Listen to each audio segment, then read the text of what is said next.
STS est là pour tous vos besoins en matériel électronique et électroménager.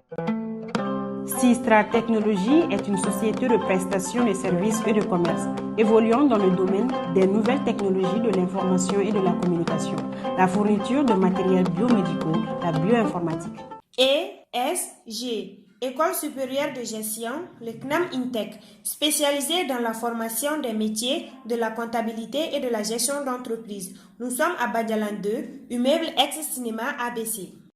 Parce que nous croyons au grand potentiel humain, parce que nous incarnons la performance, parce que l'autonomisation et le perfectionnement de l'édite constituent notre objectif. Rejoignez-nous, Université Bazo, la performance par excellence. Ambalma actuel media jabaran flebo mali kono ani mali ko kan folni tanmi awi ama fakaw bismillah aga do ko ngibaru keneka baguru baw fle yala a wajibalen do ka sukaru di ibron ma songolo fewa abi wala li soro almami Usman S Jarafe ni do ko ngibarina uga kise uga baraka numbula dolanchila musuma mumbe AS police la abina wala li soro soni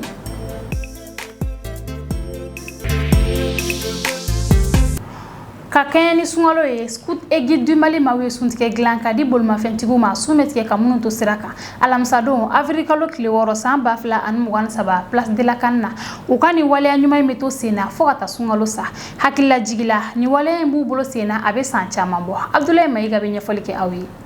criquet criquet scout un jour toujours prêt akeni sungalo barawiye Jekulu mime wele ko Scout et Guide du Mali, ale kume place kanna lafia bugu, alamsado, avril kalo kile woro samba flan mugan saba, wala sa ka suntege di mauma fula. Ni a sanshegine, ni jekulu mbe ni bara nke sungalo. Kumi ambla ni bara ina sabula ibta soro sungalo bika nyini ka yelema ka ke mogo bolo dekui. C'est sungalo dabura bene kama sungalo dabura kelenya de kama sungalo dabura de anga balo nyongo fe here la anga sungalo ke here kono nga sungalo be ga yelema ka ke mogo bolo kololo fendo e ibita soro ka foni sunti sera dron bebe green kasta kibeta igasu bo o green absega ke sababu accident be soro la absega sababu nimbo be sega nala donc ya saka dankari ni bela jelena sugutu anya la nyini yasa kasega suntiga di mogo ma sira dawla yani kase ukaso ani kum belebele bam fana yam blala oye an were islam dewne anga chiba ba fanyana ko mawo ma be no ni be ma were ma kelen suntige ibta soro ibo nyogon ibo ga baraji nyogona soro ka fara itaka donc o ku yere de ambla ni baraina fasojo ani dine tanye nyuma suntige nyogona na ibsegi jo ibe selijita ibe seli ibe tamaro ni kangalba fana soro ga bla ida kono Clefla namna farni fana douala inshallah mais abel la ni jume Gabriel Touré fana la vita soro mobu o leke i occupé banabagato la akla ki occupé sunte glana man non ko sobe al sanita Gabriel Touré dalla vita soro mogo kele no ka bardaw de ski on tasamsen o vega sunte la beola mais ango kango de gunta kabo uka qui occupé banabagato la man non ko sobe vita soro molla en tonton de vita en tantou de vita en revita dungura meta ando mogo de soro ali kuna sin je pense antara scouti do soro ale tara so mogo do blay o ko ameni fin fe ke ambake an yere de quoi parce que ala bena ansarala o la kuta kabo o degun konna la ambe kangalba wuli kata ambe seri wuli kata ka duma ka kla unu nyonte abe na fanye mo chamay mamun benanin jekule ngasuntege sirabawu kan o ya yira ko ni ke wale nyumay ne ga remarque ko ni bara madame ne biere abe sanchama bo be ni bara na chere la fulu buye fulu belebele yere de buye mi yere sigana ko sa est ce que mo be soro mi bu deme ni choko ina ina fo amu be suntiga bolon no kuma do la ne ne re jigin to de tanto ni sera andro ni fere men ni jo amdula ni dumuni fe no so bulu no suntiga la do de ke no he ala ka ni chaya ala ka bara ala ka jida bulu ala ka sabato bulu do ne benefe debi songolo damne na tunguru ne be na mesi ya roklina u be na be suntiga dia donc o fuli bu mu fo ku wale ni maro ni bradi wala ku sara zonja bare be na parce que u be mogo bayirika de ka sunakar du ma ni sirakele na quoi donc ni soja de be na quoi tiens la ne bu fo una ni ide nyene bare sabla kadaka dims ina fiera nyabala chogomna dimsen bade ne bala wo chama na fa bare sorala wa u caman fana ye mara fana sɔrɔ a kɔnɔna la i n'a fɔ cogo min na tiɲɛ yɛrɛ la ne kɔni b'u fo u nana ni idée min ye tiɲɛ na idée ɲɛnɛma don hali sisan nɔ Ala ka baara in jidi ka baara in nafaba de b'a la.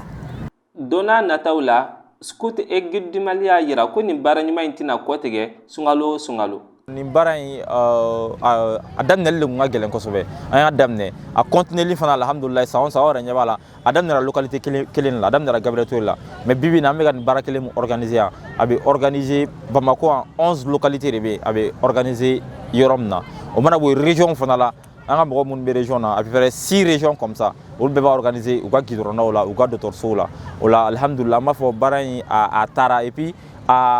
c'est-à-dire a baara yɛrɛ nafa ye jumɛn an b'a organiser nin ye 8 ans mais association caman bɛ halisa an ɲɛ bɛ dɔw la kɔfɛla in na olu bɛ ka na a organiser mais an yɛrɛ bɛ organisation caman de dɔn caman mugan tɛ organisation caman minnu bɛ ka organiser minnu y'a ye an na a caman yɛrɛ bɛ conseil in fɛ a b'a kɛ cogo di an bɛ documents ni fɛnw ci ma hali k'a dan bibi in na hali mɔgɔw bɛ nin baara kelen u b'a yan na u b'a organiser Côte d'Ivoire u b'a organiser Niger u b'a organiser yɔrɔ caman jamana caman na yɔrɔ caman na alhamdulillah an bɛ se k'a fɔ hali ni an m'a kɛ baara in bɛ ka taa parce que o de fana ye a baara kun ye ka se ka tɔn inspirer. Musaka min bɛ don suntigɛ ninnu na a wari bɛ bɔ jɛkulu in yɛrɛ mɔgɔw de kunna a nafa bɛ se sunbagatɔ caman ma suntigɛ bɛ maa minnu sɔrɔ kɛnɛma wa nin baara ɲuman in bɛ to senna fo ka taa sunkalo ban Bamakɔ dugu kɔnɔna na. Ramadanu tajalla wa betasama tubalil abudi izaktanama Ramadanu tajalla wa betasama tubalil abudi izaktanama. A kanunen do kosɛbɛ sunkalo la silamɛw ka ɲumanya caya o la ka sukoro di buranakaw ma sunkalo fɛ kanunen do silamɛya la nka a wajibiyalen tɛ. Usman S Jara ni ale ye alimami ye bɛ walawalali kɛ aw ye Fatumata A Tarawele ka kuma bara la. Buran sukaro n'i ye a ta comme an yɛrɛ degelen don o de la o kuma ka ni sunkalo sera ka taa i buranw bonya ni sukaro ye ani lajalifɛnw ye an b'a fɔ wajibi tɛ k'a fɔ Ala yɛrɛ de y'a fɔ kuranɛ kɔnɔ ni sunkalo sera i ka fɛn dɔ ta ka di buran ma an b'a fɔ wajibi tɛ walima Alakira de y'a fɔ hadisa la ni nin wagati sera a ka nin k'aw buranw ye wajibi la ayi Alakira fana m'o fɔ wajibi la mais an b'a dɔn a bɛ don babu min kɔnɔ o ye ɲumanya babu ye sunkalo ye ɲɔgɔn dɛmɛ kalo ye hinɛ ɲɔgɔnna kalo don mɔgɔ minnu bɛ yen ni n'olu ka surun ɲɔgɔn na i ka dɛmɛ n'i ka hinɛ a ka fɔlɔ olu la i n'a fɔ ayiwa kuranɛ aya bɛ na n'olu ye cogo min na n'a fɔra i ka ɲumanya kɛ i somɔgɔ surun i balimaw o kuma olu n'a ɲɔgɔnnaw o kuma a bɛ don o babu de kɔnɔna la a kɛra sukaro ye sa o a kɛra tamaro ye sa o a kɛra malo ye sa o n'i y'o ta ka di buranw ma diɲɛ waati o waati o ye ɲuman de ye ni sunkalo sera a dɔ bolofa bɛ fara sunkalo ta kan o ye buran bonya a bɛ don o babu kɔnɔna la mais min ye k'a fɔ an b'a kɛ daga de ye ɲɔgɔn da la se tɛ min ye k'o karaba fo ka na n'a ye a sariya fana m'o fɔ sunkalo ye hinɛ ɲɔgɔnna kalo de ye n'a se bɛ mɔgɔ min ye ka bɔrɔ ta ka taa da buran na alhamdulilayi kilo 5 kilo 2 se bɛ min fana ye alhamdulilayi o fana bɛ taa n'o ye mais a se tɛ min fana ye an ka yafa o tigilamɔgɔ ma k'a dɔn k'a fɔ wajibi tɛ fɛn ɲuman kɔni don fɛn ɲuman fana n'a se bi hali wajibi kuma la n'a se tɛ o bɛ bin ka bin ma surtout fɛn min bɛ yen nɔ n'a bɛ don ɲumanya babu de kɔnɔna la o kuma an kana to kɛ daga wɛrɛ ye ɲɔgɔn da la min bɛ taa an ka furu tiɲɛ wala min bɛ taa gɛlɛya wɛrɛ don an ka furu kɔnɔna la k'a fɔ an bɛ taa ɲɔgɔn sama buran sunkaro ko la an kana sɔn olu ma an bɛ Ala deli Ala ka nin faamuko ɲuman d'an ma. Bɔlɔlɔsiraw matarafali faralen don an taabolo kan ni sunkalo barikama in na maa caman y'u ɲɛsin bɔlɔlɔsiraw ma yaasa k'u yɛrɛ ɲɛnajɛ ani ka wagati dɔ tɛmɛ u yɛrɛ kan Nana Karija Koni bɛ walawalali kɛ aw ye.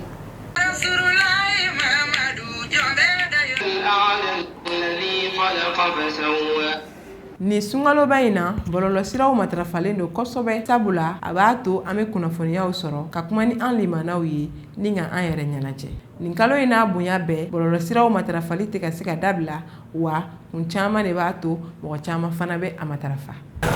Mɔgɔ bɛɛ n'i ka taabolo don ni ne sunna ne bɛ to wajulu lamɛn ani kuranɛ kalan ne b'olu de kɛ bon silamɛya la ka fɛn dɔ ta réseaux sociaux kan lamɛn an bɛ se k'o basi de i n'a fɔ basi tɛ i n'a fɔ fɛn juguman b'a la ɲuman b'a la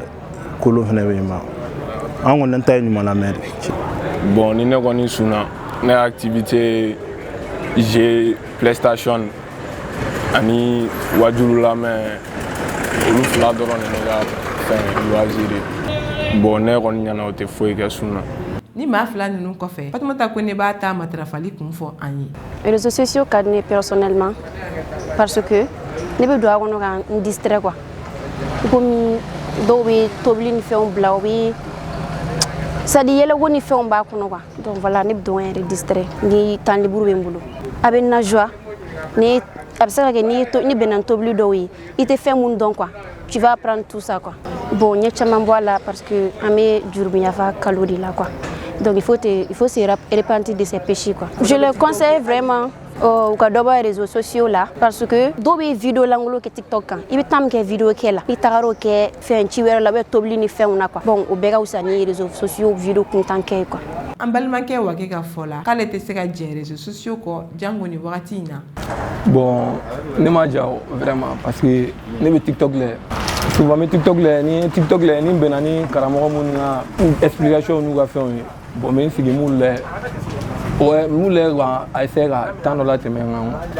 bon yɔrɔ dɔ bɛ yen ni donna kɔnɔ direct la yɔrɔ dɔ bɛ yen u b'a sɛbɛn ko recherche i bɛ tɔgɔ dɔ sɛbɛn ni tɔgɔ dɔ sɛbɛn i mago bɛ mun na o ka page bɛ yir'i la n'o ka page yir'i la sisan i bɛ sɔrɔ ka baara kɛ n'o ka page ye bon ne fana ne bɛ se k'a fɔ tɔw ye olu fana ka dɔ b'a la parce que a fɔra ni an donna sunkalo kɔnɔna la fɛn caman bɛ yen an b'a essayer k'an yɛrɛ minɛ ka bɔ olu ma quoi. Madi Bun n'ale médecin karamɔgɔ ye ale ka fɔli la ko kun caman de bɛ nin bɔlɔlɔsira ninnu matarafali na jango an bɛ wagati min na i ko sisan. O bɔlɔlɔsira minnu ni o ye Ala ka nɛɛma ye muruda fila de don o kɔrɔ ye jumɛn ni muru bɛ adamaden bolo e bɛ se k'a minɛ ka juguman tigɛ n'a ye e bɛ se k'a minɛ fana ka ɲuman fana tigɛ ni a ye ni adamaden bɛ sun na a bɛ dɛgɛ i ye i ka don bɔlɔlɔsiraw bɛɛ lajɛlen kɔnɔna na o dagalen don i ye munna ka da kan ni donna a kɔnɔna na ɲuman b'a la juguman b'a la a bɛ dépend e la e ka laɲini ye fɛn mun ye a bɛ dépend e bɛ mun de lajɛ a bɛ dépend e bɛ mun de lamɛn a bɛ dépend e bɛ don mun kosɔn mun de ka di e ye o la ni maa mun donna ɲuman kosɔn i ye ɲuman k'a kɔnɔ i ye ɲuman lajɛ a kɔnɔ i ye ɲuman lamɛn a kɔnɔ i ye ɲuman sɛbɛn a kɔnɔ i ye ɲuman fɔ a kɔnɔ i ye ɲuman partager a kɔnɔna na e b'o baraji sɔrɔ sisan ale donna mun kɛ ale y'a mako don juguman de la ka ɲina ɲuman kɔ o kama juguman ye ale ka sun k'a bolo baraji baara fu ye k'a k'a bolo fana sɛgɛn fu fana ye nka nin y'a ta kɛ ɲuman ye mun kɛ ale ta kɛra a bolo sun baraji sɔrɔ la wa a donna ka ɲuman lajɛ mun kɛ ɲuman lamɛn mun kɛ a y'o fana baraji sɔrɔ a ka baara kɔnɔna na idan ko in bɛ o sira de kan wa fɛn fɛn bɛ yen n'a tɛmɛna a dan kan fana a bɛ kɛ a sina ye n'a fɔra ko ji ka ɲi n'i ye ji min ka dan tɛmɛ a bɛ kɛ ko wɛrɛ ye dumuni ka ɲi i y'a dun ka dan tɛmɛ a bɛ kɛ ko wɛrɛ ye n'a fɔra fana k'i bɛ se ka ɲuman tigɛ n'a ye sunkalo kɔnɔ o ɲuman fana dan sigi a la o kɔrɔ ye jumɛn ye kana dugu jɛ fo ka su ko e bɛ bɔlɔlɔsira dɔrɔn de kan ayi i bɛ dɔ kɛ o la dɔ kɛ fɛn wɛrɛ la mun tɛ o fana ye donc mais i bɛna wagatini mun kɛ a kɔnɔ kɔni o wagatini kɛ ɲuman ye sika t'a la i b'o baraji sɔrɔ wa n'a kɛra juguman fana ye sika t'a la o fana junubu kelen i bɛ o sɔrɔ a kɔnɔna na idan an tɛ se k'a fɔ bakurubaya la ko a man ɲi kana don a kɔnɔ walama a ka ɲi don a bɛɛ kɔnɔ mais an b'a fɔ a bɛ dépend adamaden yɛrɛ cogoya la wa an lamɛnbagaw bɛɛ lajɛlen an'an filɛbagaw ye a y'aw janto n'aw donn'o la a ka filɛtaw lajɛtaw lamɛntaw fɛn caritaw an k'an janto o la n'o kɛra an ka sun bɛ to a nɔ na a tɛ fɛn fana tiɲɛ nka n'a fana kɛra contraire ye nin fana bɛ kɛ contraire ye ala k'an bɛ sawaba ma nin kalo barikama in na bɔlɔlɔsiraw matarafali kɛlen bɛ wagati tɛmɛsira ye sunbagataw fɛ nga a ka kan a ka matarafa ni hakili ye o de y'a to karamɔgɔw ani alimamiw bɛ bilasiraliw kɛ ka ɲɛsin silamɛw ma yaasa u bɛ se ka jogo ɲumanw ta nin kalo barikama in kɔnɔ. I n'a fɔ an y'a fɔ cogo min na bakuruba la dolantana musomanw ka jɛkulu min bɛ yen ni o ye AS Polisi ye bɛ jate dolantana musoman minnu jɔyɔrɔ ka bon kosɛbɛ an ka jamana kɔnɔ u bɛ taa maa 50 bɔ ɲɔgɔn la ni jɛkulu kofɔlen kɔnɔ an ka jamana kɔnɔ u kɛn bɛ bolo kɔfɛtɔfɛn ka d'a kan u ye muso ye Sidiki Kamara a bɛ ɲɛfɔli kɛ aw ye. A sigila sen kan kabiri san 2013 ani san 2014 cɛla la AS Polisi ka dolancila musow u bɛ jate musow fɛ minnu bɛ se dolanci la kosɛbɛ Mali kɔnɔ u ka jɛkulu bɛ taa maa 50 bɔ ɲɔgɔn la ni dolancila ninnu na polisiw b'a la wa civiliw fana b'a la. Avec le commissaire Aminata Diallo 10e arrondissement avec Bakari Bamba avec Jimo avec Ali Diarra à la finale. On est équipe créée 2013-14. Ce jour-là, on a plus d'une cinquantaine parce que souvent, on a un mobile. Bon, on l'équipe Corobani, Amazon, on a créé, mais Bibi n'a pas police qui bat les billes. Parce qu'on a une ambition, Kouroumali championnat. Pour le féminin dans le Mali, on a sorti. Bon, là, on est gâté bas. Parce que bon, on a gâté bas. Surtout, musulmans. An bɛ wagati min na i ko sisan dolancila muso ninnu sɛgɛn bɛ kosɛbɛ an ka sigidaw la ka sabu kɛ sigidalamaw ka kumaw ye nka o n'a ta bɛɛ ka da a kanuya kan u ma sɔn ka ni farikolo ɲɛnajɛ in dabila cogo si la. Bon ne balontan kanu ka do ala ka tɛmɛ sport bɛɛ lajɛlen kan parce que kabiri n ka dɔgɔ ne balontan kari kɔnɔ ni cɛmannu ye bon balontan n tɛ se k'a fɔ ko n y'a fɛngɛ n t'a dɔn a kanu diyara n yɛrɛ dusukun na k'a fɔ depuis n ka dɔgɔ quoi donc n tɛ se k'a fɔ ko n y'a fɛn k'a kanu seulement n bɛ balontan donc du coup n kɔrɔbayara n'a ye quoi bon ne donna nin club in na bon a bɛ san caman caman bɔ depuis a dayɛlɛ san n bɛ se k'a fɔ n ye ma championnat kelen de t'aw fɛ sinon depuis a dayɛlɛ la n bɛ nin équipe in na bon je crois que oui n ka avantage b'a la parce que kabiri n donna la n ye connaissance caman sɔrɔ n ka fɛn caman nɔgɔyara grâce à Dieu. Depuis fitini n ka rêve dɔn ka kɛ balontanna ye ne bɛ se k'a fɔ ne ye nafa min sɔrɔ a la parce que a ye ne permettre ka ne yira quoi bon parce que ne tun bɛ jouer carré kɔnɔ équipe de la n'i y'a ta k'a lajɛ avantage t'o la quoi mais ni ne donna équipe la min bɛ championnat tan a ka ca ala fɛ i bɛ se ka jouer quoi don dɔ la n tun bɛ ka jouer ni cɛmisɛnninw tun bɛ ka jouer quoi dɔ nana a ko n ma ko ne tɛ dɔwɛrɛ la nin kɔ yan ko n tɛ se ka taa n ba dɛmɛ baara la n ko a ma non nin fɛn in nin ye ne ka rêve de ye ne bamuso yɛrɛ jɛra n'a ye ko n ka nin kɛ n y'o kɛ k'a jaabi bon filanan kɛra min ye don dɔ la dɔ fana ko n ma ko nin balontan in ko nin tɛ muso ka baara ye ko cɛw ka baara de don ko hali i bɛ musomanin minnu dontɔ a la k'i b'a sɔrɔ sira wɛrɛ don u tɛ balontannaw ye quoi sabanan ye min ye bon nɛniw b'a kɔnɔ don dɔ la dɔ fana delila ka n nɛni a la mais n m'a tigi jaabi quoi. Ka ɲɛsin u ka ɲɛmaaw ka cɛsiri ani u yɛrɛ ka timinandiya ma AS Police maaw ka kanuya ma dogo nin baara in na. Balontan kɔnɔna na ne tɛ muso ni cɛ jate muso ni cɛya tɛ balontanko la ne bɛ intensité kelen min kɛ ni cɛw ye n b'o intensité kelen de kɛ ni musow ye o intensité kelen ne b'o baara kelen de kɛ ni musow ye parce que n'i bɛ fɛ i ka équipe ka parce que ne bɛ min fɔ u ɲɛna déjà a kan k'a dɔn équipe in c'est une équipe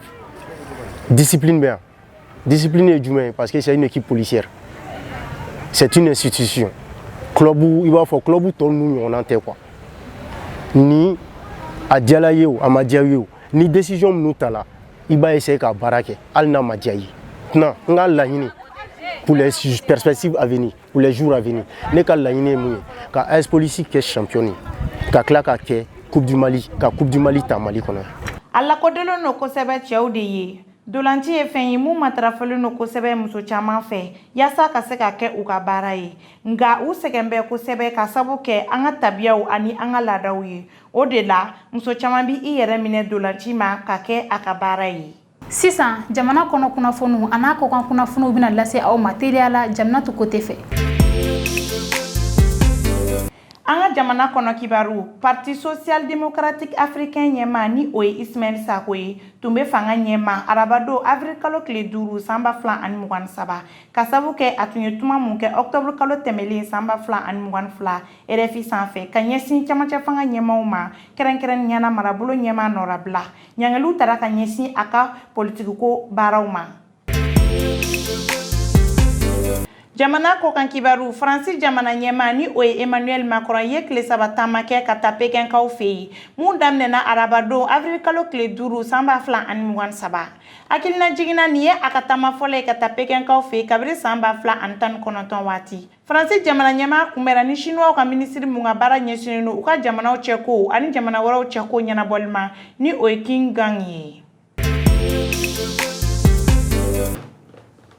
An bɛ taa Felanikaw fɛ farajɛla jamanaw ka tɔnba mun bɛ yen n'a bɛ wele ko OTAN ale secrétaire général ni o ye Jean-Sol Samberg y'a yira k'a fɔ ko nin jɛkulu in bɛna kɛ jamana 31 ye tarata don avril kalo tile 4 san 2023 wa ko Felan bɛna kɛ nin jɛkulu in maa dɔ ye a y'a yira k'a fɔ ko Felan jɔnjɔn bɛna kɔrɔtan tarata don avril kalo tile 4 san 2022 u ka lasigiso mun bɛ Bruxelles kaw fɛ yen.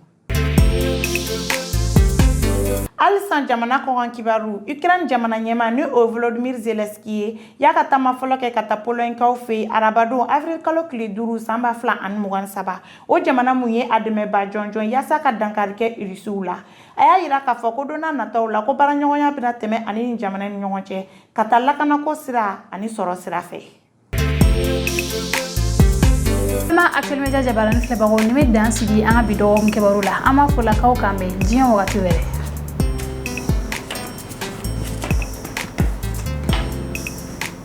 CJT vous a été présenté par ESG, École supérieure de gestion. ESG, École supérieure de gestion, le CNAM INTEC, spécialisé dans la formation des métiers de la comptabilité et de la gestion d'entreprise. Nous sommes à Badialan 2, immeuble ex-cinéma ABC.